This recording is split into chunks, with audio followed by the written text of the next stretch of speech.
দিয়েন, বেদবি করেন না, সাবধান।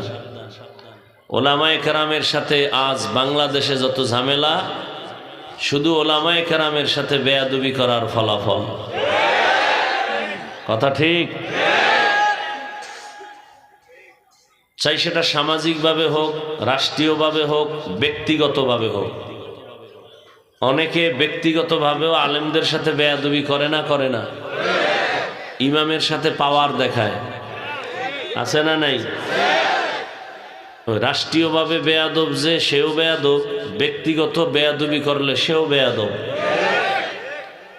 এক কথায় ওলামায়ে কেরাম ছাড়া এই জাতিকে কেউ শান্তির পথ দেখাতে পারবে না। এজন্য এই জাতির জন্য একমাত্র নির্ভেজাল আপন কলিজার বন্ধু ওলামায়ে কেরাম, আর সব বন্ধু ধান্দাবাজ, সব স্বার্থপর।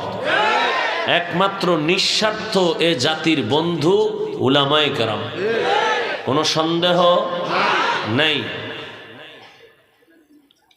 এই উলামায়ে কেরামের ইজ্জত উম্মতের ইজ্জত। কথা ঠিক? আর এই উলামায়ে কেরাম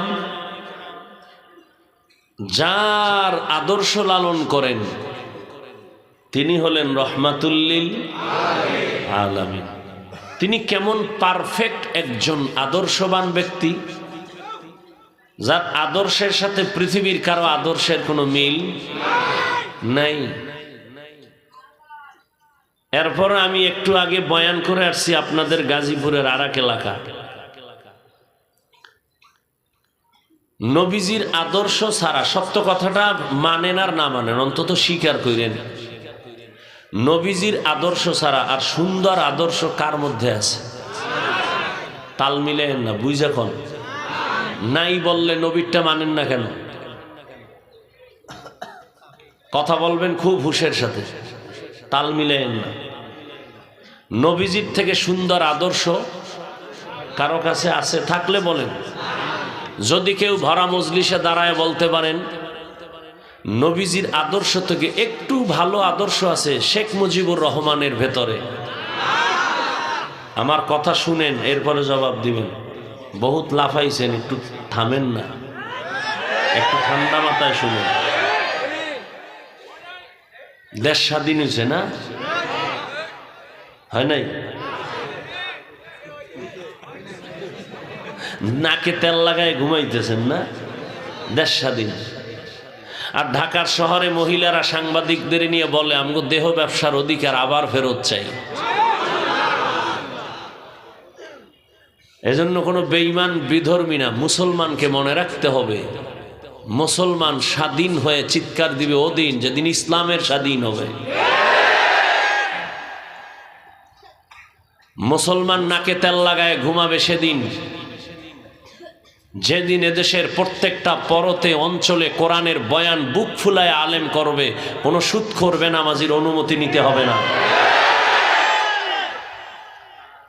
ওখানে বলে আসছি, মাহফিলে যারা বাধা দিবে তাদের নাম লিস্টি করো। ছাত্র জনতার আন্দোলন হয়নি, সফলতা হয় নাই উলামায়ে কেরাম মাঠে না আসা পর্যন্ত। মুসলমান প্রয়োজনে আবার জীবন দিবে। মুগ্ধ কেন? আবু সাইদ কেন আবার জীবন দিবে? কোনো ব্যক্তির জন্য না, নেতার জন্য না, কোনো দলকে ক্ষমতার থেকে নামানোর জন্য আর উঠানোর জন্য না, দেশের জন্য, মানবতার জন্য, ইসলামের জন্য। কাফনের কাফন রেডি রাখো, আবার ডাক আসবে, আবার নামবো, আবার জালেমের বিরুদ্ধে আন্দোলনে নামতে হবে। ওলামায়ে কেরাম বুক ফুলায় বয়ান করবেন। কোন নেতা যদি বাধা দেয় লিস্টি করো, কোন প্রশাসনের ব্যক্তি বাধা দিলে লিস্টি দাও, তারা কি বলতে চায় রেকর্ড করো, আবার উলামায়ে কেরাম নিয়ে ময়দানে অবতীর্ণ হব। স্বাধীন কি এর অর্থ ওয়াজে বাঁধা হবে? স্বাধীনের অর্থ কি ইমাম তার মসনদ থেকে বিদায় নিতে হবে? এই সমস্ত যারা করে, আমার মতো কোনো হুজুরও যদি লেবাস পইরা উল্টা পাল্টা করে লিস্টি করো, লিস্টি করে কথা রেকর্ড করে আমাদের হাতে দাও। ইনশাআল্লাহ কোনো ব্যক্তি কারো উপরে জুলুম করবে, সে যেই হোক, সোনার বাংলায় তাকে ঠাঁই দেওয়া হবে না ইনশাআল্লাহ। আল্লাহ হেদায়াত দান করুন। কেউ যদি দাঁড়ায় বলতে পারেন নবীজির আদর্শ থেকে আরেকটু সুন্দর আদর্শ আছে জিয়াউর রহমান সাহেবের কাছে, আল্লাহর জাতের কসম, আমি নবীরটা বাদ দিয়ে আমি জিয়া সাহেবেরটা নিব, আমি নবীরটা বাদ দিয়া শেখ মুজিবুর সাহেবেরটা নিব। আমার ইমানের কথা আমি বলছি, ভালো করে বুঝবেন, তারপরে আওয়াজ দিবেন। রসুলের থেকে আদর্শ যদি কেউ বলে আব্রাহাম লিঙ্কনের মধ্যে আছে, আমি তারটা নিব, নবীরটা বাদ। পারবেন? পৃথিবীতে ১৫০০ বছর পর্যন্ত বহু পণ্ডিত আদর্শ বিক্রি করেছে, কিন্তু কেউ শান্তি দিতে। এক কথায় জবাব, পৃথিবীর সব ব্যক্তির বানানো আদর্শ নাপাক, একমাত্র মদিনার রসুলের আদর্শই হলো পাক। আমার রসুলের আদর্শ কেমন পাক, আর অন্যদেরটা নাপাক কেন? পুরা মানুষটাই নাপাক, খায় নাপাক, 3 বেলা খাইয়াও মদের বোতল লয়ে দৌড়ায়। তাহলে দেমাগ ভালো না নষ্ট? নষ্ট, দেমাগের থিওরি নষ্ট। 3 বেলা খাইয়াও এরপরে গাঞ্জা খায়, 3 বেলা খাইয়া বিড়ি টানে, আল্লাহর দেয়া নেয়ামত খাইয়া নাপাক খায়। নাই, যত বড় নেতা তত বড় ব্রেন নষ্ট, যত বড় তত বড় মদের বোতল। দেমাগ ঠিক আছে? নাই। খবর নাও, বৌরে মা কয় কোন সময় মদের বোতল খাইয়া। কথা ঠিক? সত্য কথা মানো আর না মানো, অন্তত স্বীকার করো। আর রসুল কেমন পাক, যে রসুলের 63 বছর হায়াতে ভুলেও কোনোদিন একটা মিথ্যা কথা বলেন নাই। আমার রসুল কেমন পাক, যে নবী 63 বছর হায়াতে কোনোদিন কাউকে একটা গালি দেন নাই। হাজারো গালি বেঈমানরা দিছে, নবী একটা গালির জবাবও দেন নাই। আরো আশ্চর্য কথা, যে নবীর 63 বছর হায়াতে কোনোদিন চোখ দুইটা গরম করে কারো দিকে তাকান নাই। সেই নবীর আদর্শ কত সুন্দর। আঙ্গুলের নখগুলো কেমনে কাটবেন, সেখানে রসুলের আদর্শ। জুতা দুইটা কেমনে পরবেন, সেখানে নবীর আদর্শ। পৃথিবীর কোন নেতার আদর্শে নখ কাটার নিয়ম আছে? বউ চালাইবেন কেমনে, কোন নেতার আদর্শে নিয়ম আছে? রহমতুল্লিল আলমিনের আদর্শের নিয়ম আছে। বউ কেমনে চালাবা, বউকে কেমনে শাসন করবা, ডিটেলস আদর্শ। রসুল 23 বছরের প্রেসক্রিপশন দিয়ে গেছেন। 23 বছরের প্রেসক্রিপশন কিয়ামত পর্যন্ত যারা ফলো করবে তারা দুনিয়াতেও বাদশা, পরকালেও বাদশা। আর যারা রসুলের আদর্শ বাদ দিয়ে চলবে এরা দুনিয়ায় পতন, পরকালেও পতন। এদের দুনিয়াও ধ্বংস, আখেরাতও। ওই 10 তলা বিল্ডিং এর মাস্তানি করে লাভ হইল কি, যে বিল্ডিং থুইয়া দৌড় আছে কোনো লাভ? চেয়ারম্যান সাহেবের চেয়ারের মেয়াদ শেষ, আমগো হুজুর গো মেয়াদি নাই, শেষ কি? কেন? এই সম্মান টাকা দিয়া কিনি নাই, কে দিছেন? টাকা দিয়া সম্মানের চেয়ারে বসলে ফুলের মালার পরে জুতা। আর আল্লাহর দেওয়া সম্মান যারা পায় তারা দুনিয়াতেও বাদশাহ, মরার পরেও বাদশাহ। আল্লাহটা নেও। আমি তো আলেম হইতে পারি না, কেমনে নিমু? আলেমের সাথে সম্পর্ক রাখো, মোহব্বত রাখো, দুশ্মনী রাখিও না। তো দেখবা আলেম যেই চেয়ারে বসবে বিছানায়, তোমাকেও আল্লাহর পাশের চেয়ারে সম্মান দিবেন। আলেম যেই সম্মান পাবেন আল্লাহর থেকে, আলেমের সাথের বন্ধু সেই সম্মান পাবে। এ কথায় কোনো ঝামেলা নাই, ঘুরানি ফিরানি নাই, কথা সব ক্লিয়ার। ঘুরানি ফিরানি আছে মুনাফিকদের মধ্যে, মুমিনের মধ্যে না। আল্লাহ আমাদের হেদায়াত দান করুন। অতএব ঘুমানোর সময় আছে, সবাই ঘুমাবে, মুসলমান ঘুমাবে না। মুসলমান নাকে তেল লাগায় ঘুমাবে সেদিন এদেশের প্রত্যেকটা মসজিদ আর মাদ্রাসার কমিটিতে বেনামাজি থাকবে না যেদিন। শিয়ালের মুরগি রাখছে আমানত। শিয়াল পণ্ডিত ভাই কয়দিন? কয় 3 দিন। 3 দিন আমানত। শিয়াল পণ্ডিত কয় দোয়া হোসাই মাফ হোসাই, জিন্দা কেন মরাও ভাবা না। শিয়ালের হাতে মুরগি রাখলে যা হবে, সুদখোর বেনামাজির হাতে ধর্মের চাবি দিলে তাই হবে।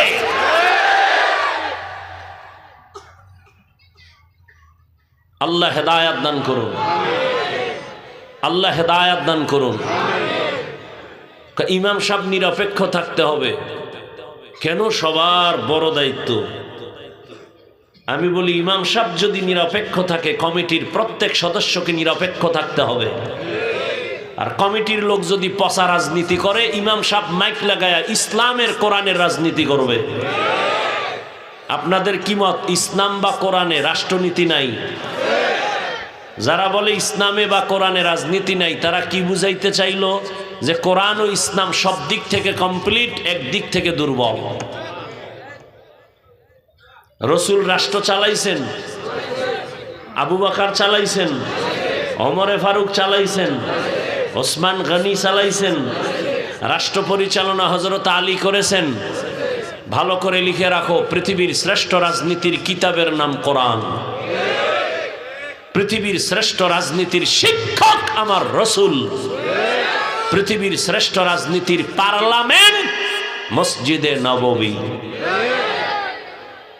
আর বলে মসজিদে রাজনীতি চলবে না। হ্যাঁ, মসজিদে দাঁড়ায় মেম্বারে নৌকার ভোট চাইলে, ধানের ভোট চাইলে, অন্য ভোট চাইলে যদি সমস্যা না হয়, তাহলে ইমাম সাহেব ইসলামের কথা বলবে, কোরআনের হাত দিয়ে আল্লাহর মোহব্বতে ভোট চাইবে, এতেও কোনো সমস্যা হবে না।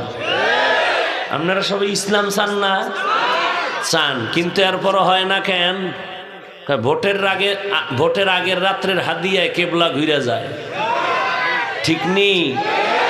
বর্তমান বাংলাদেশে চেয়ারম্যান আছে আলেম, জানেননি? বর্তমানে আপনাদের প্রিয় বক্তা চেয়ারম্যান না রানিং? মুফতি হেদায়েতুল্লাহ আজাদি বরিশাল। বিবারিয়া চেয়ারম্যান আলেম মুফতি আমজাদ হোসাইন। সারা বাংলাদেশের চেয়ারম্যান এক জায়গায় করেন, আর এদেরকে এক জায়গায় করেন। নোয়াখালী আছে খালেদ সাইফুল্লাহ সাহেব, বুড়া মানুষ, সাইকেলে লইয়া বাড়ি বাড়ি মানুষের সরকারের বরাদ্দ চাউল মাইপা মাইপা দিয়ে রাজনীতি শিখায় গেছে রসুল। তুমি কি রাজনীতি শিখাবা? রসুল শিখায় গেছেন। ওমরে ফারুক খেলাফতে, নবী নাই, আবু বকর নাই, এরপরে কে আছেন? রাষ্ট্রের ক্ষমতায় কে আছেন? ওমর। ঈদের বাকি একদিন, রোজার ঈদ, বিবি একদিন আইসা কয়, আমগো বাজার টাজার লাগবে না, কিন্তু বাচ্চাদের কিছু পোশাক লাগে, একটু কেনার ব্যবস্থা করেন। যার হাতে পুরা দুনিয়া হাতে, অর্ধজাহানের খলিফা, শয়তান ওমরের ভয় পায়। হ্যার খানে বিবি কয়, সন্তানের পোশাক নাই, ঈদের বাকি আছে একদিন, পোশাক নিয়ে আসেন। ওমর কি কয়? পোশাক কেনার টাকা নাই। কি নাই? পোশাক কেনার টাকা নেই। বিবি বুদ্ধি দেয়, যেহেতু টাকা নাই বলছেন, একটা পরামর্শ। কি? তা আপনি যে অর্থ মন্ত্রণালয়ের দায়িত্ব যারা দিছেন, তার কাছে একটা চিঠি লেখেন যে আমাকে 1 মাসের অগ্রিম বেতন দাও, 1 মাসের অগ্রিম বেতনটা পাঠায় দাও। বিবির কথা শুই না ওমর কা ঠিক আছে। এবার চিঠি লেখলেন। অর্থ মন্ত্রণালয়ের জিম্মেদার আবু ওবায়দা ইবনুল জাররাহ রাদিয়াল্লাহু আনহু, তার কাছে হযরত ওমর চিঠি লেখলেন, এই আবু ওবায়দা, আমার আগামী মাসের বেতনটা একটু দিলে একটু ভালো হয়, সামনে ঈদ আসতেছে তো। বার্তাবাহক চিঠি নিয়ে চলে গেলেন। ওমরে ফারুকের চিঠি অর্থ মন্ত্রণালয়ের জিম্মেদার আবু ওবায়দা ইবনুল জাররাহর হাতে দিলেন। চিঠি খুইলে আবু ওবায়দা কাঁদতেছেন। আরে ওমর এমন কি কইল যে আবু ওবায়দা কাঁদেন? আবু ওবায়দা উল্টা আর একটা চিঠি লেখলেন ওমরের কাছে, আর বলে দিলেন, এই বার্তাবাহক যাও, আমার চিঠি ওমরের কাছে দেও।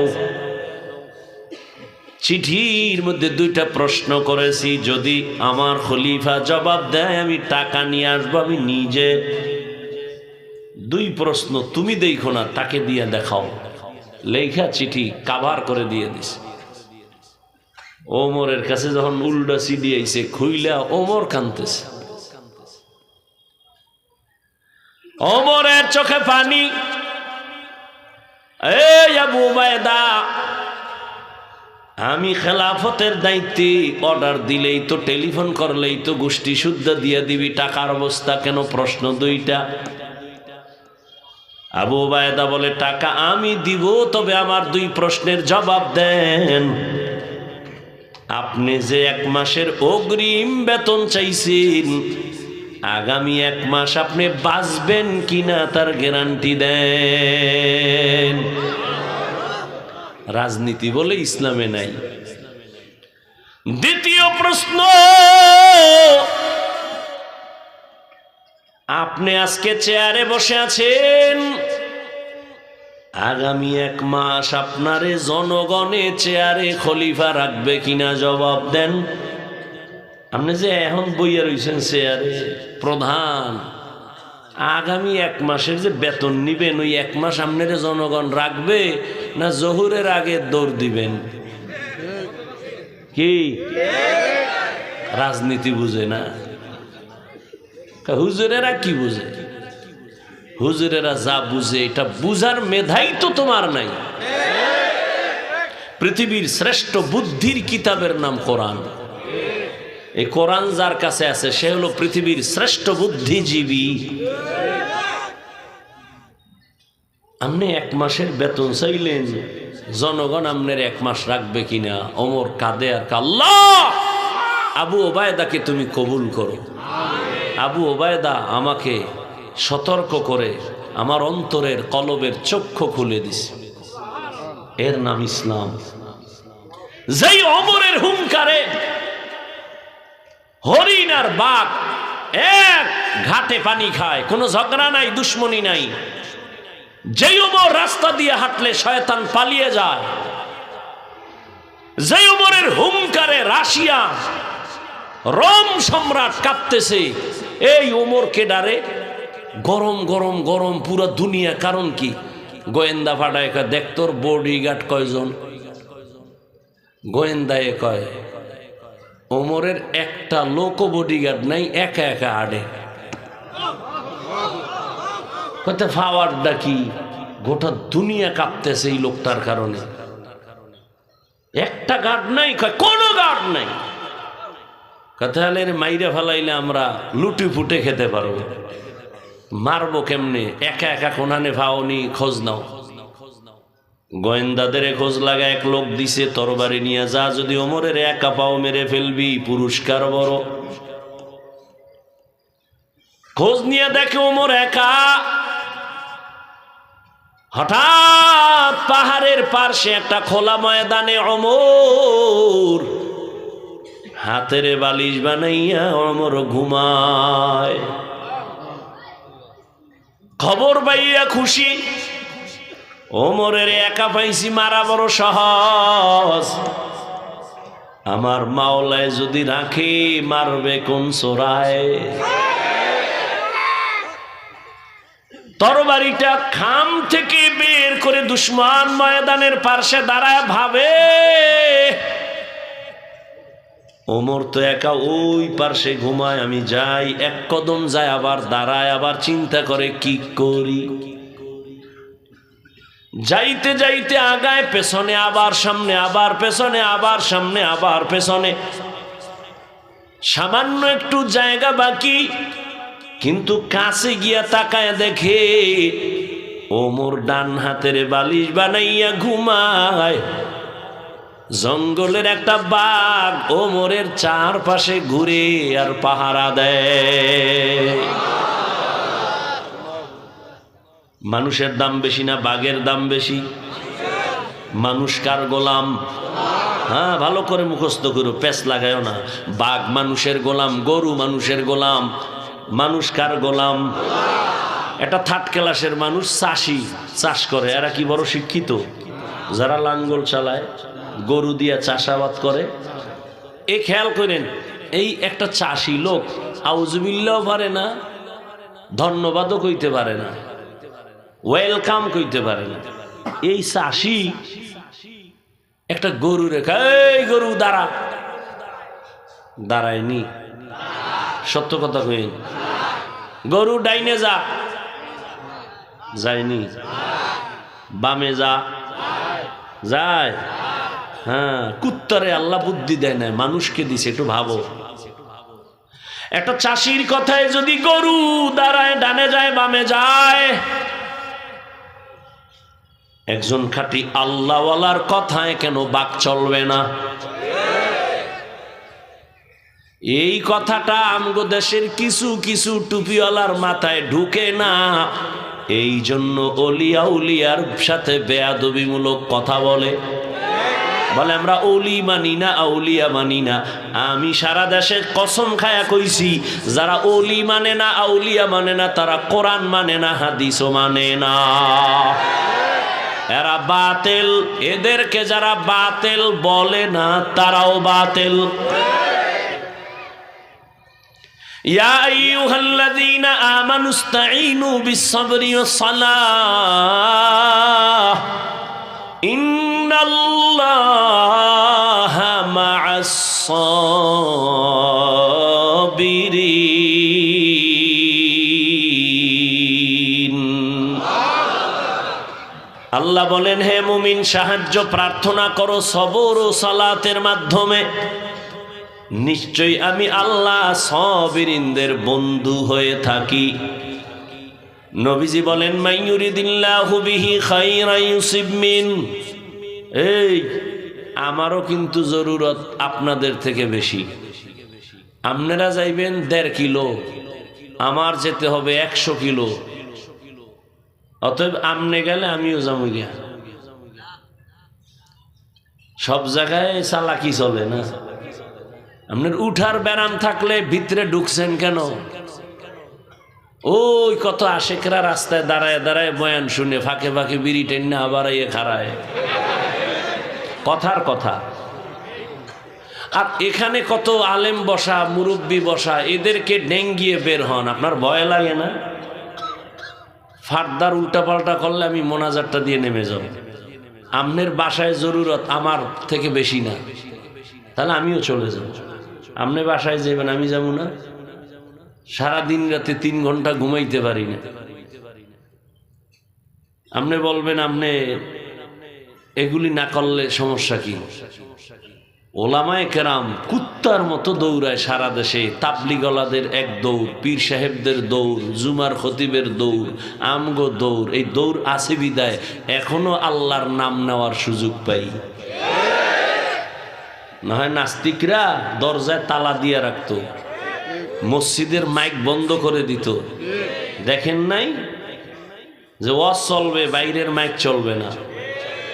কিন্তু ওই নাস্তিকের বাচ্চাগুলো কোনোদিন বলে নাই যাত্রার প্যান্ডেলের মাইক বন্ধ কর, সিনেমার প্যান্ডেলের মাইক বন্ধ কর।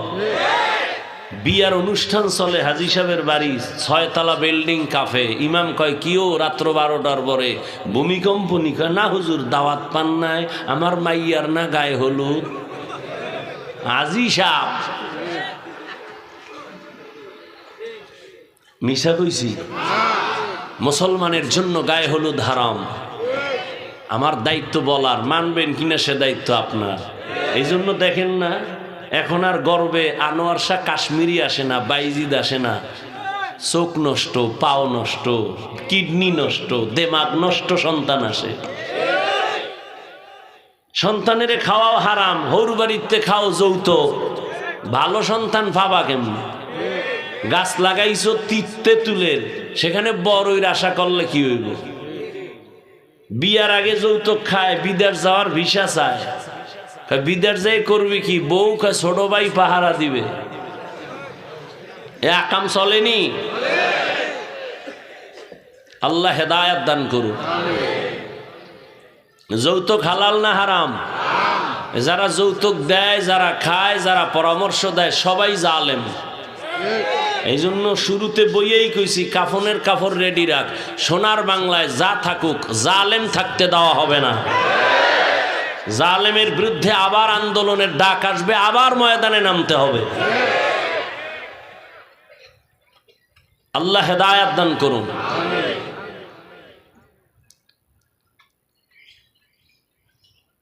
আল্লাহর নবী বলেন, মাইয়ুরিদিল্লাহু বিহি খাইরান ইউসিব মিন। আল্লাহ যাকে বেশি ভালোবাসেন, মোহাব্বত করেন, তাকে মুসিবত দিয়া পরীক্ষা নিবেন। তাহলে বোঝা গেল আল্লাহর পক্ষ থেকে মুসিবত একটা নেয়ামত। এজন্য আল্লাহর খাস ওলিরা কোনো মুসিবত আসলে নিয়ম ছিল ইন্নালিল্লাহ বলা, কিন্তু তারা বলতেন আলহামদুলিল্লাহ। নিয়ামত পাইলেন আলহামদুলিল্লাহ বলে, আপনি কেন আলহামদুলিল্লাহ বলেন? আল্লাহর ওলি জবাব দিতেন, আমার উপরে যে আল্লাহ মুসিবত দিয়েছেন, আমার বড় খুশি লাগতেছে, আল্লাহ আমার দিকে কুদরতের নজর লাগাইছেন। এটা বড় নেয়ামত। স্বামী আর স্ত্রী ঘর করে, স্ত্রী বড় আল্লাহওয়ালা। হঠাৎ একদিন ডেকে বলে, স্বামী আমারে তুমি ভালোবাসুনি? কয় হ্যাঁ। কেমন? কয় সীমাহীন, দলিল প্রমাণ। তুমি আমার জীবন, তুমি আমার মরণ। তুমি যখন যা চাইবা আমার জীবন দিয়া রেডি। কয় চাইলে দিবানি? কয় কসম, চাইলেই দিয়া দিব। ম্যাডাম কয় ঠিক দিবানি? কাহা? কয় তালাক দাও। কি চাইছে? স্বামীর মাথা গরম হয়ে গেছে, কইলা কি? এটা ছাড়া অন্য কয় না, ওয়াদা করেছো চাইলেই দিবা, দাও। দুইজনের ভেতরে মৃদু একটু তর্ক লাগছে, সমাধানের জন্য নবীর দরবারে রওয়ানা। রাস্তার মাঝে গিয়া স্বামী বেচারা হঠাৎ করে পিছলে পড়ে পা ভেঙে গেল। কান্না করে, ও মালিক আমারে বাঁচায়া দাও, তোমার কুদরতের নজর দিয়ে আমারে সুস্থ বানাও। স্ত্রী হাত ধইরা কয়, নবীর দরবারে যাওয়ার দরকার নাই, চলো বাড়ি যাই। বাড়ি যাইয়া স্বামীর কাছে কয়, স্বামী আর আমি তালাক চাই না, মাপ চাই, কথা উড্ড করে নিলাম। স্বামী কয়, যদি নাই চাও তো চাইলা কেন, বললা কেন, বলার পরে উড্ড কেন করলা? কয়, রাসূলের হাদিস কি তুমি জানো না? আল্লাহ যাকে ভালোবাসবেন তাকে মুসিবত দিয়া পরীক্ষা নিবেন। আমি তোমার ঘরে এত বছর সংসার করলাম, কোনো দিন একটা মুসিবত দেখলাম না, কোনো কান্না দেখলাম না, শব্দ দেখলাম না। ভাবলাম যেখানে মুসিবত নাই সেখানে আমার মালিকের দয়ার নজর নাই, যেখানে মালিকের দয়ার নজর নাই ওখানে রহমত নাই, যেখানে রহমত নাই সেখানে আমিও নাই, এজন্য তালাক চাইছি। কিন্তু রাস্তায় গিয়া যখন পড়ে গেছো, পা ভেঙ্গে গেছে, আমার মালিকের কুদরতের মায়ার নজর চলে আসছে, মুসিবত। ভাবলাম আল্লাহর রহমত শুরু হয়ে গেছে। আমি উড্ড করে নিয়া ওয়াদা করলাম, যেখানে আল্লাহর রহমত আছে আমিও সেখানে আছি। আর আমরা কি করি? মুসিবত নাই, এর মধ্যে কত গালি, আল্লাহরে শুদ্ধ নামায় ফেলায়। পাইলে আল্লাহ, এই জমিনই আল্লাহরে রাখতো না। নমরুদ দিয়ে দেখো না, আল্লাহর কারণে সব ঝামেলা। কয় আল্লাহরই যদি মারতে পারি তো কেসা খতম। কয় বাঁশ দিয়া সিঁড়ি বানায় আল্লাহরে গুলি করব। কে? নমরুদ তীর নিয়ে উঠছে, আল্লাহরে গুলি করে মারবে।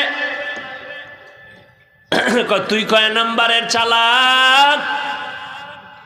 ঠিকই তোর তীর নিয়ে, ধনুক নিয়ে উপরে উঠা তীর মারছে, একটা পাখির গায়ে লাগিয়া রক্ত আইছে, এটারে লইয়া ধাক্কাইতে ধাক্কাইতে নিচে নাইমা কয় মাইরা লাইছে এই যে রক্ত। এত বড় মাস্তান বাহাদুর এই নমরুদ আমার আল্লাহকে মেরে ফেলার জন্য পাওয়ার দেখাইছে। ও জাতি জানো, ওই নমরুদের ধ্বংস করার জন্য আল্লাহর কত হাজার ফেরেশতা লাগছে। একটা মশা তাও অসুস্থ, মাথার জায়গা মতো যাইয়া ফাঁকে ফাঁকে একটা মিসকল দেয়, চান্দি গরম।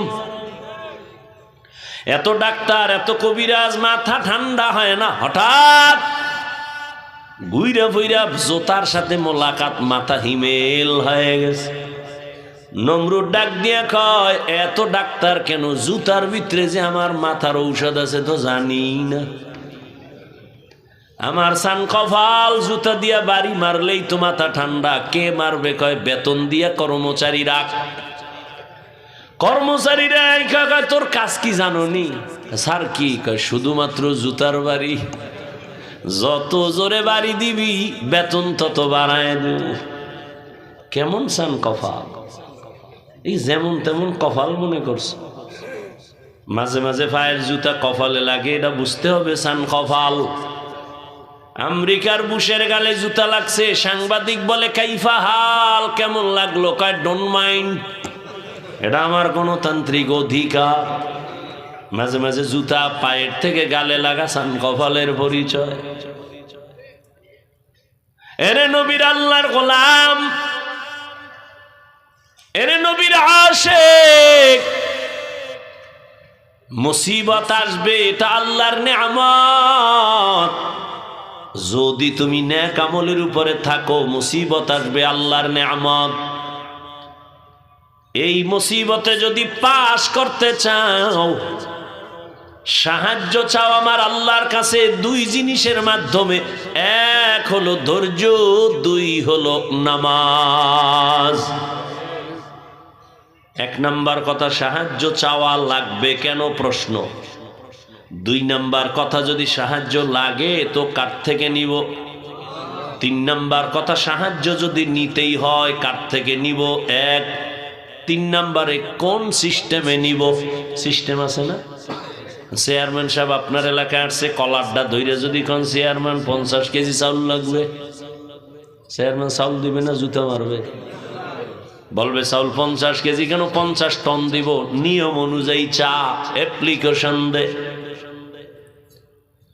এক নাম্বার প্রশ্ন, সাহায্য চাইতে বলছেন কে? প্রশ্ন কেন চাইবো? আর মুমিনকে বলেছেন, কোন বেঈমানকে না। বেঈমানকে বলেন না কেন, শুধু মুমিনকে কেন বলেছেন?